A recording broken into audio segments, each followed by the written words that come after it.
Meus irmãos, se o Salmo 84:11 fosse a única coisa da Bíblia, a única coisa, já seria o bastante para nós. Você não sabe o que tem de revelação nesse Salmo. E eu aqui com um minuto não dá para explicar tudo. O salmista, eu acho que é o rei Davi, não fala quem é não. Salmo para os filhos, não fala, pode ser ele ou não. Ele diz o seguinte: porque o Senhor Deus é um sol. O sol tem um colega dele, tem um concorrente, que é Deus. Mas não é concorrente não, ele é o sol.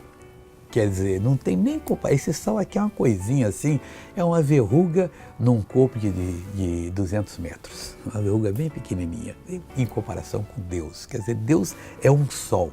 Não para de brilhar nunca, não para de aquecer nunca, não para de nos dar poder nunca. E olha, o Senhor dará graça e glória. Outra revelação, não negará bem algum aos que andam em retidão. É muita matéria, não dá para falar tudo. Veja essa pessoa que foi abençoada. E a senhora?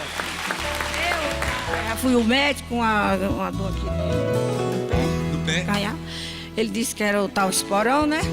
Aí eu determinei hoje, eu disse, eu vou e volto curado, em nome de Jesus, estou curado. Tá curada? Dançando, ó. Como é que a senhora andava antes? Era assim com a cara feia. Faz a cara feia e imita.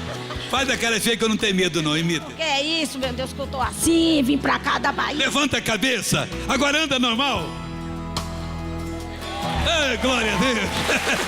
Deixa eu orar com você agora, Pai.